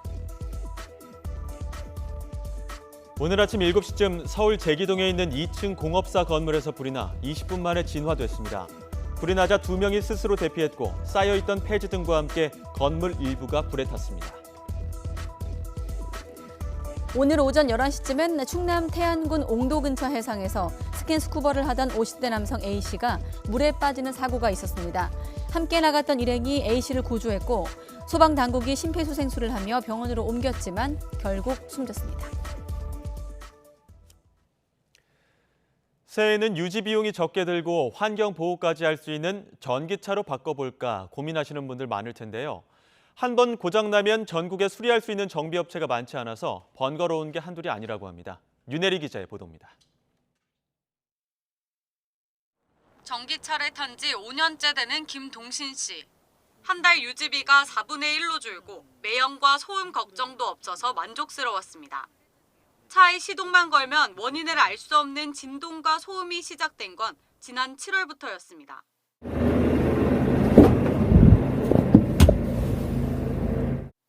말썽이었던 에어컨 컴프레서를 교체하고 2번이나 수리를 받았지만 문제는 해결되지 않았습니다. 답답한 마음에 더 큰 정비업체를 찾아갔지만 2달 뒤에나 예약 접수가 가능하다는 답이 돌아왔습니다. 고양 하이테크 센터가 워낙 관할 범위가 좀 넓고 먼저 전하신 고객들이 많아지는 9월 30일 금요일, 죄송합니다. 10월 18일 화요일 오전 8시 40분 예정 괜찮습니까? 9월 30일은 안 되고요. 네, 죄송합니다. 결국 더운 여름에 수리를 맡긴 에어컨은 추운 겨울이 돼서야 정상 작동이 가능해졌습니다. 에어컨 수리만 4개월이 넘게 걸린 셈입니다. 많이 더웠잖아요. 고속도로나 이런 데서도 창문을 열고 다녔습니다. 너무 힘들었습니다. 이런 불편을 겪은 건 김 씨뿐만이 아닙니다. 전기차 온라인 동호회에는 부품이 없어 차가 한 달째 방치되고 있거나 수리업체를 찾기가 어려웠다는 후기를 쉽게 찾아볼 수 있었습니다. 전기차는 빠르게 늘고 있는데 정비 인프라는 제자리 걸음 수준인 겁니다. 실제로 지난 2018년 5만 5천여 대에 불과했던 전기차는 지난해 8월 32만 8천여 대까지 6배 이상 늘었습니다.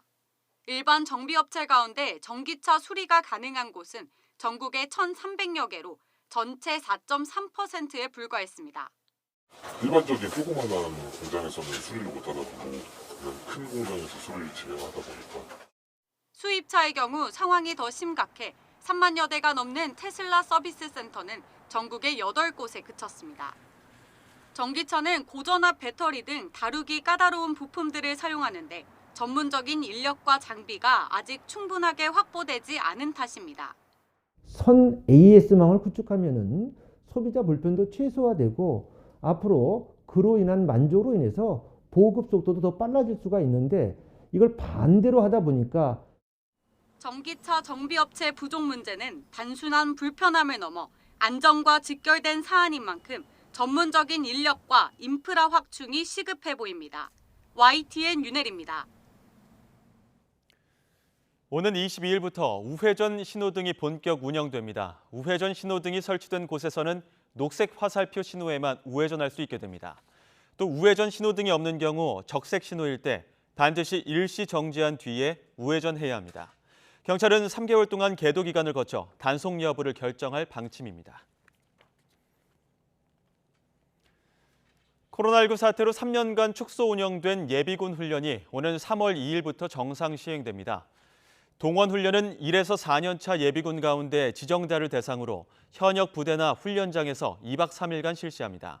기본 훈련은 5에서 6년 차 예비군을 대상으로 안보교육, 사격, 시가지 전투 훈련 등 지역 방위를 위한 개인 기본 전투기술 숙달에 중점을 두고 진행됩니다. 흔히 비싼 유명 제품 프라이팬일수록 코팅이 잘 벗겨지지 않을 것 같지만 코팅 우수성은 가격이나 인지도와는 무관한 것으로 나타났습니다. 한국소비자원이 직접 철수세미로 3,000번 코팅을 긁어보고 가성비 좋은 프라이팬을 찾았습니다. 이승윤 기자가 현장에 다녀왔습니다. 5kg 무게의 바벨 원판으로 누른 철수세미가 쉼없이 프라이팬 코팅을 문지릅니다. 오른편에선 스테인리스 뒤집개가 프라이팬 코팅을 긁어냅니다. 한국소비자원이 4만 원 이하의 주요 브랜드 프라이팬 13개 제품을 이렇게 평가했습니다. 도르코와 라겐락, 리빙스타, 모던하우스, 지윌링, 홈플러스, 이에로, PN 풍년 등 8개 제품의 코팅 내구성은 10kg으로 누른 철수세미와 스테인리스 뒤집개로 3,000번씩 긁어도 코팅이 벗겨지지 않은 우수 등급이었습니다. 롯데마트와 키친아트, 해피콜 프라이팬 등 3개 제품은 5kg으로 누른 철수세미와 스테인리스 뒤집개로 3,000번씩 긁히고도 코팅 내구성이 양호 수준이었습니다. 테팔과 세신 퀸센스 등 2개 제품은 스테인리스 뒤집개로 3,000번의 마찰만 견뎌내 보통 수준에 그쳤습니다.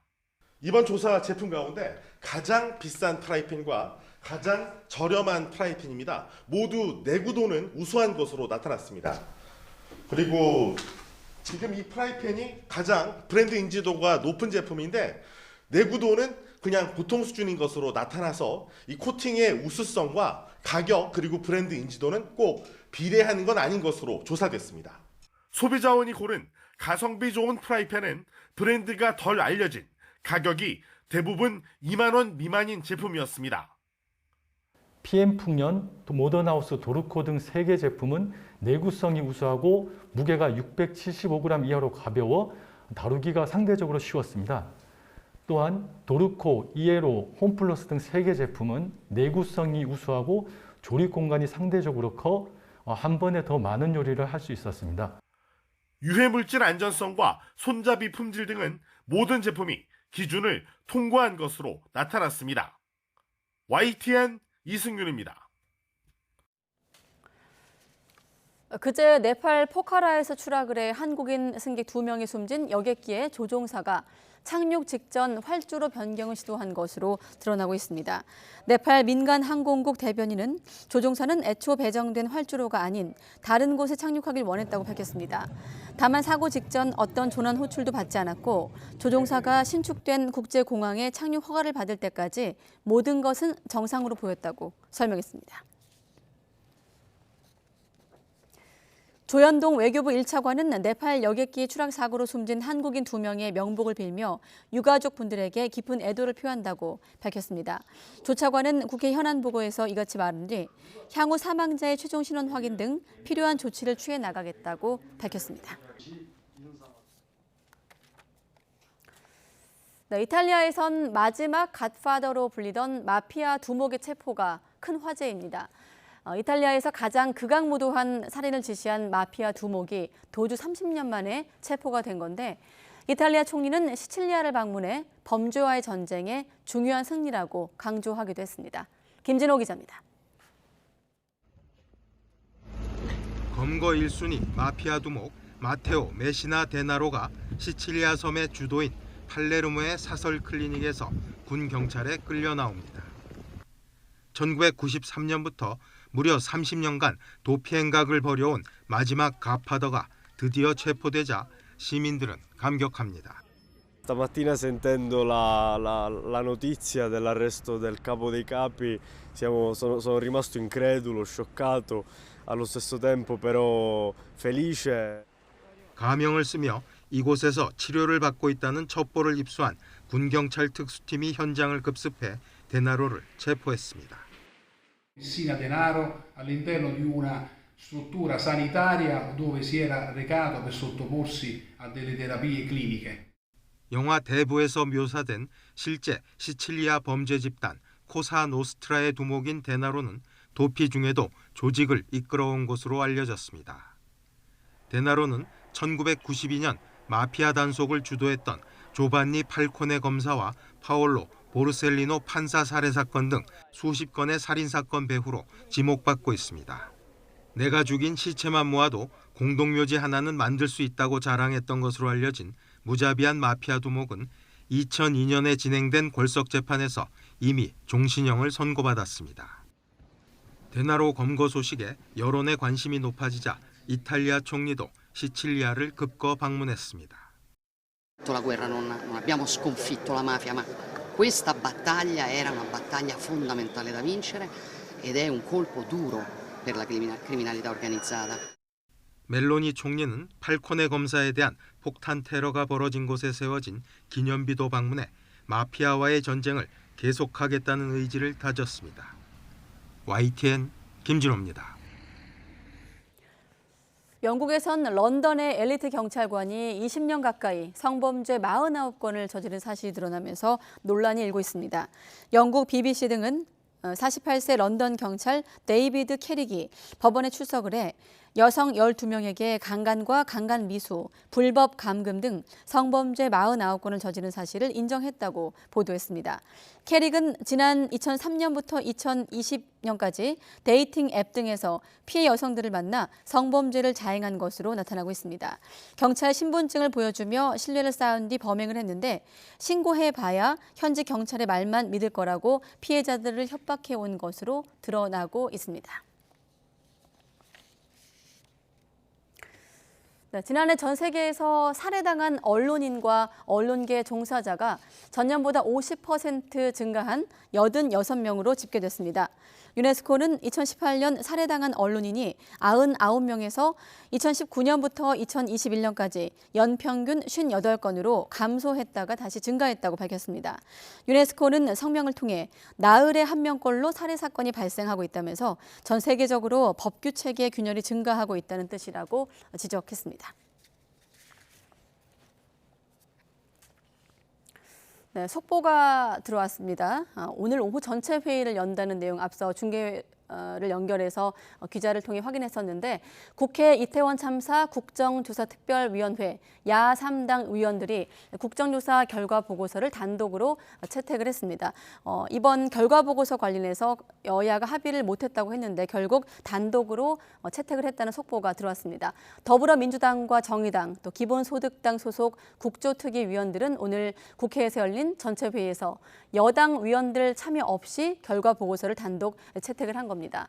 이 보고서 내용을 놓고 여야가 이견을 좁히지 못한 상황이어서 단독 채택한 것으로 보입니다. 추가적인 내용은 또 취재기자 연결해서 다음 뉴스에서 알아보도록 하겠습니다. 네, 러시아의 미사일 공격으로 파괴된 우크라이나 아파트 단지 사망자가 40여 명으로 늘었습니다. 생사 확인이 안 된 주민도 30여 명에 달하면서 사망자가 더 늘어날 것으로 전망되고 있습니다. 김선희 기자의 보도입니다. 지난 주말 우크라이나 전역에 미사일을 쏟아부은 러시아. 드니프로 아파트 단지는 처참하게 파괴됐습니다. 현지 시각 16일 확인된 사망자만 40여 명, 생사 확인이 안 된 사람도 30여 명에 달합니다. 어린이 14명을 포함해 70여 명의 부상자 중에는 중상자도 많아 사망자는 더 늘어날 수 있습니다. 아파트 주변에는 추모의 꽃다발이 쌓였습니다. Сегодня пришли, посмотрите просто, соболезновать, посмотрела врача. Все очень тяжело, людей очень жалко. сказать. 스위스 다보스 포럼에 참석한 키이우 시장은 러시아의 민간인 공격에 다시 한번 분노했습니다. Did you see what happens in Dnipro? It's terrorism. It's genocide to kill unguilty people, children, women, all people, civilians. 이번에도 크렘린궁은 민간인 거주 지역을 공격하지 않았다고 반박했습니다. 드니프로 아파트 단지에 떨어진 미사일은 우크라이나 방공 미사일이라고 주장했습니다. Российские вооруженные силы не наносят ударов по жилым домам или по объектам социальной инфраструктуры. 러시아는 영국이 자국의 주력 전차 챌린지2를 조만간 우크라이나에 제공하기로 한 것에 대해 상황을 더 힘들게 만들 것이라고 말했습니다. 이들 전차 역시 불타버릴 것이라며 서방의 지원은 아무것도 바꾸지 못할 것이라고 주장했습니다. 이런 가운데 유럽연합이 올해부터 25조 원 규모의 우크라이나 재정 지원 프로젝트를 시작합니다. 17일까지 4조 원을 우선 투입하는 유럽연합은 이번 러시아의 공습 사태도 강력히 규탄했습니다. YTN 김선입니다. 네, 중국의 인구가 61년 만에 처음으로 감소했습니다. 중국 국가통계국은 지난해 말 기준으로 인구는 14억 1,175만 명으로 1년 전보다 85만 명 줄었다고 발표했습니다.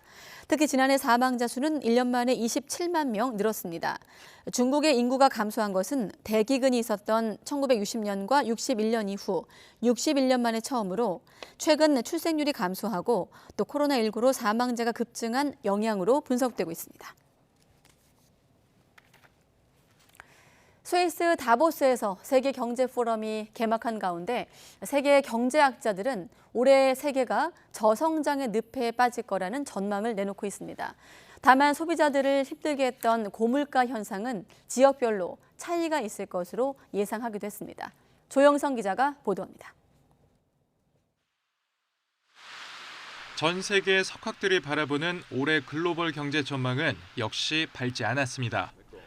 세계 경제 포럼인 다보스 포럼이 세계 각국의 경제학자 50명을 인터뷰한 결과 3분의 2는 글로벌 경기가 침체 국면에 빠질 것으로 내다봤습니다.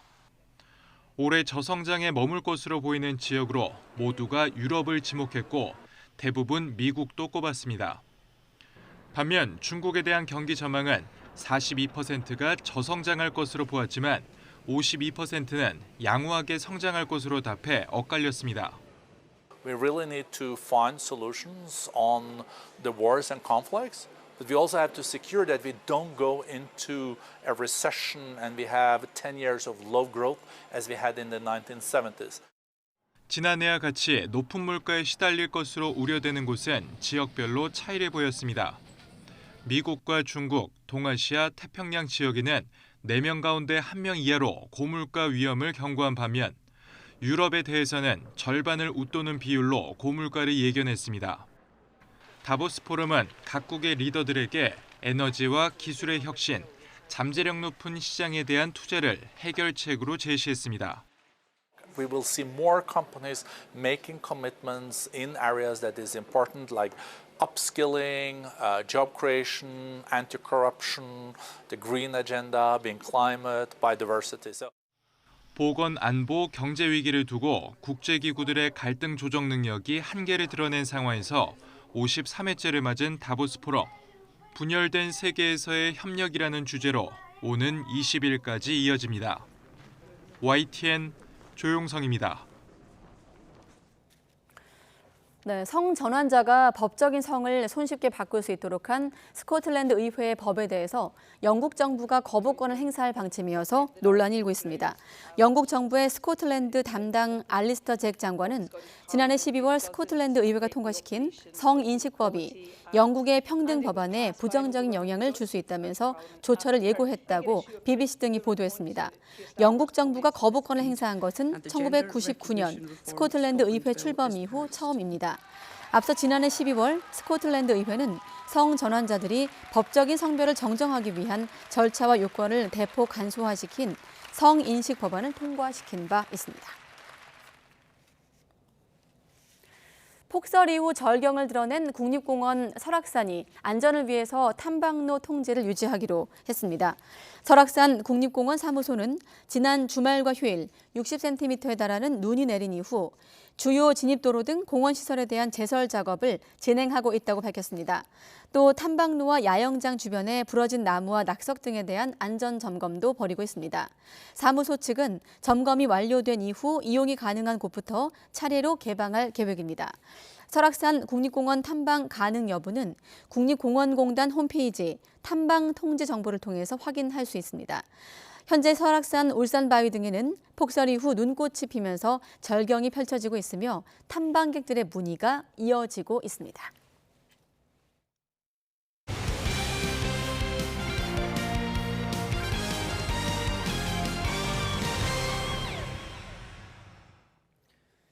베트남에서의 여정을 모두 마친 박항서 감독이 지난 5년의 소회를 밝혔습니다. 향후 거취도 주목받고 있지만 국내 지도자로 돌아올 가능성은 없다고 못을 박았습니다. 허재원 기자가 보도합니다.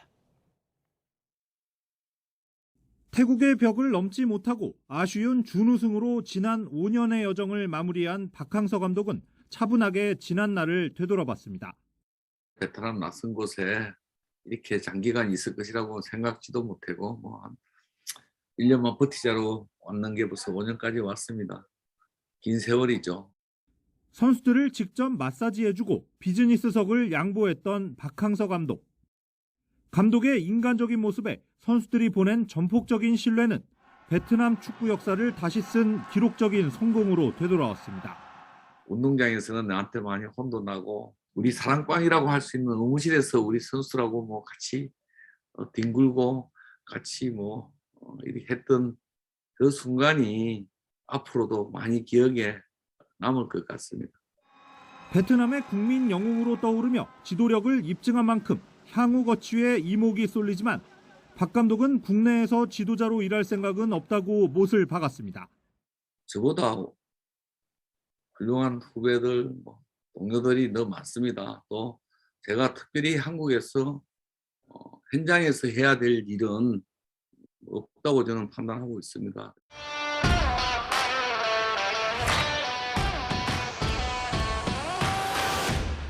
베트남의 히딩크, 가장 인간적인 지도자로 기억될 박항서 감독은 이제 모든 부담을 내려놓고 잠시 휴식을 취하며 다음 축구 인생을 준비할 예정입니다.